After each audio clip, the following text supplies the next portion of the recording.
ધન્યવાદ. આપણે આજે ડૉક્ટર રાજુજી પરમારને મળવા આવ્યા છીએ.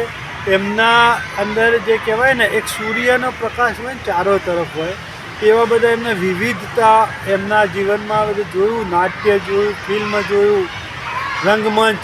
હવે આપણે એમની જોડે એક અત્યારે મારો પરિચય એ રીતે થયો કે એમનું એક પુસ્તક મારી પાસે આવ્યું.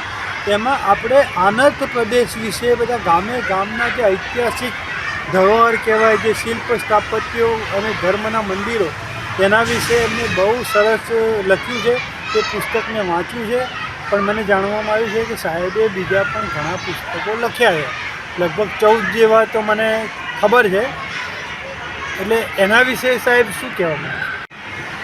આપની મારા ઉપર આ કૃપા વરસી રહી છે. આજ સુધી આ ક્યાંય જાહેર થયું નથી. આ મારું જે ભગવાને આપેલી જે કંઈ કલા હોય કે સાહિત્યનું હોય, મેં શરૂઆતથી હું 9મામાં ભણતો હતો અને હું નિબંધો લખતો ત્યારે મારા હિન્દીના જે શિક્ષક સાહેબ હતા એ મારા નિબંધો એટલા વખાણતા અને આખા બધા ક્લાસોમાં ફેરવતા અને પછી મને કહે કે રાજુ તું લખ.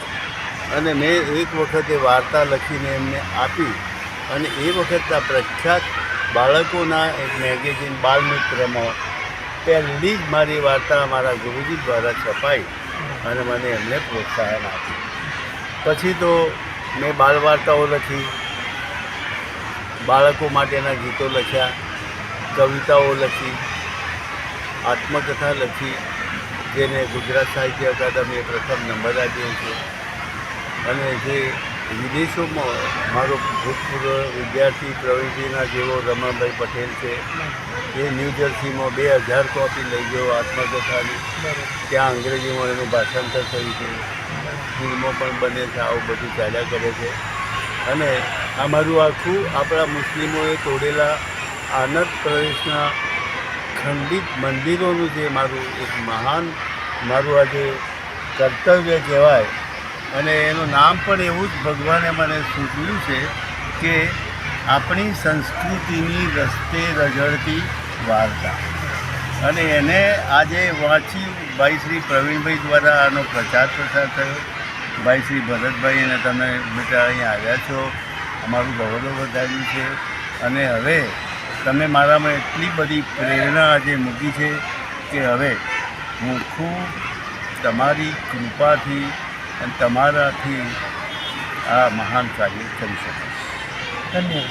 એટલો ધન્ય થઈ ગયો છું કે મારી જિંદગીમાં આ જે મા સરસ્વતીની કૃપાએ આ મને જ્ઞાનનો બંદર આપ્યો હતો, એ પહેલી જ વખત હું આ પટારો ખોલી શકું. મેં 30 નાટકોમાં હિરોઈન અને હીરો અને દિગ્દર્શકનું કામ કરેલું છે. હું જ્યારે નાનો હતો ત્યારે શરૂઆતમાં છોકરીની ભૂમિકા કરતો હતો અને પહેલું જ મારું જે નાટક હતું શાંતિ કે ક્રાંતિ, એમ કરીને પછી સરસ મજાનું નાટક આવ્યું સિદ્ધાંત ને ખાતર, અને એમાં પણ મારી છોકરીની ભૂમિકા હતી. પછી હું મોટો થયો તેમ જેટલો એ આખો યુગ એવો હતો કે સિનેમાની તો શરૂઆત થોડી હતી, પણ ગામડાઓમાં જે કોલેજમાં અને સ્કૂલોમાં જે વિદ્યાર્થીઓ ભણતા હતા ને, એ લોકો પોતાના ગામની પ્રજા માટે નાટકો તૈયાર કરી અને ભજવતા. અને આપણે ત્યાં પણ પછી તો જુદી જુદી નાટ્ય કંપનીઓ બની હતી. અને પછી તો આપણે નાટકની એક કંપની હતી જેને આપણે રામલીલા પણ કહેતા હતા. અને એ ભજવાતી અને એટલું સુંદર રીતે એમાંથી આપણને જીવનની એટલી માહિતી મળતી. એમાં નાટકો થાય ત્યારે ગીતો હોય, એ ગીતો કટ થતો અને એ પણ બહુ મજા આવતી. એટલે આવા 30 જેટલા નાટકો.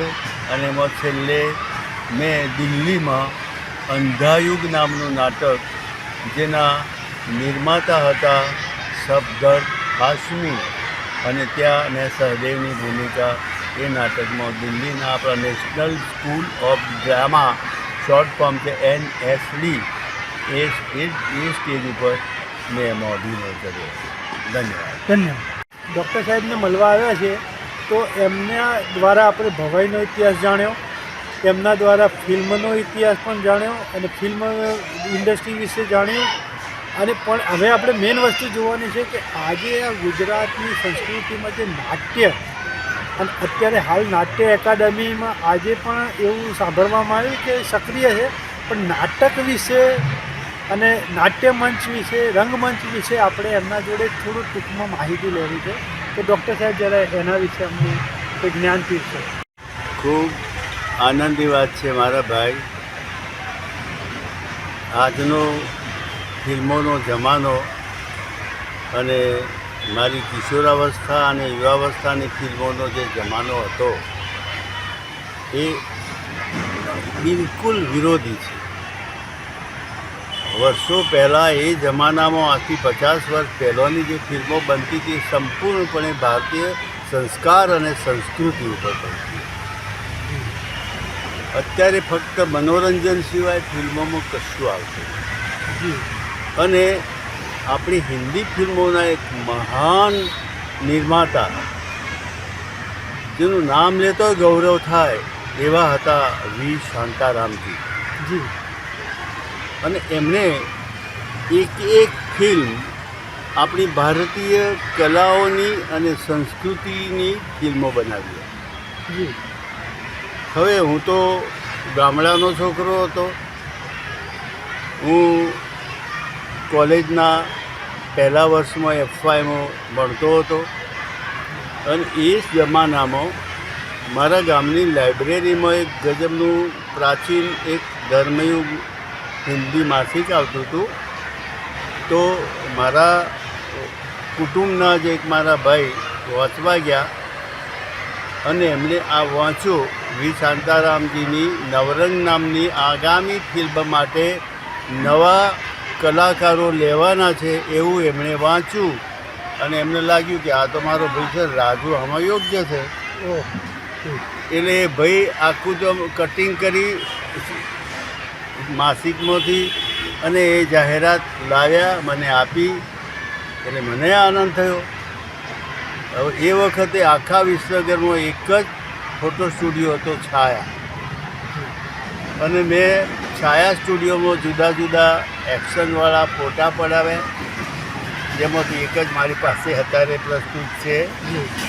અને ફોટા પડાવી અને શાંતારામજીને મુંબઈ મોકલી આપ્યો. શાંતારામજીનો પત્ર આવી ગયો કે આ બધું જોયા પછી, ફોટા જોયા પછી લાગે છે કે તમારામાં ખૂબ અભિનયની ક્ષમતા છે. 10 દિવસમાં ફરજિયાતપણે મુંબઈ આવી જાઓ અને તમારો સ્કિન ટેસ્ટ અને વોઇસ ટેસ્ટ હું લઉં અને તમને હાલ સાઈડ હીરોનું ભલે મેં નક્કી કર્યું પણ હું તમને નવરંગના હીરો તરીકે પણ લઈ શકીશ. હવે પ્રશ્ન એ થયો કે એ વખતે મેં મહેસાણા જોયું નહોતું. મુંબઈ કેવી રીતે જવું, પૈસાએ નહોતા, ઘરે કોને કહેવું, એટલે ખૂબ મૂંઝવણ થઈ.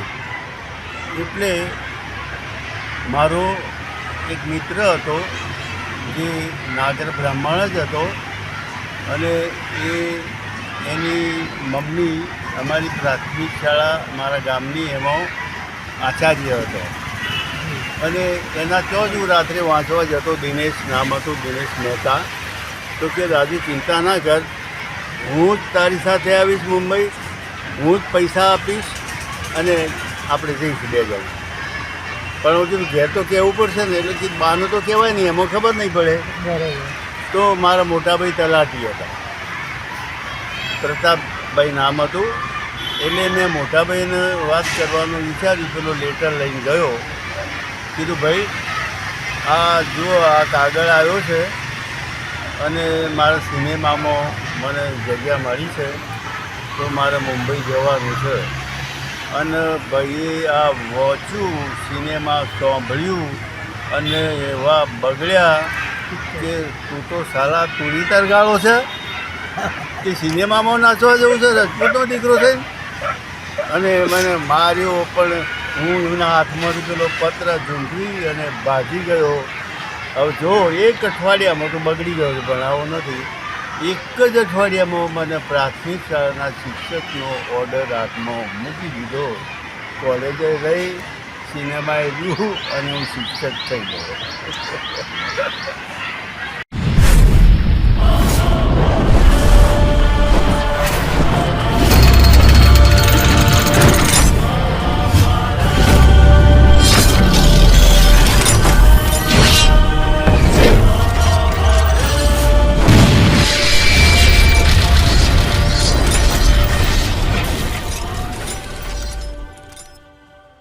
अगर आप ये वीडियो YouTube पर देख रहे हैं तो हमारे चैनल को सब्सक्राइब करें और बेल आइकन को दबाना ना भूलें। अगर आप Facebook पर ये वीडियो देख रहे हैं तो हमारे पेज को लाइक करें।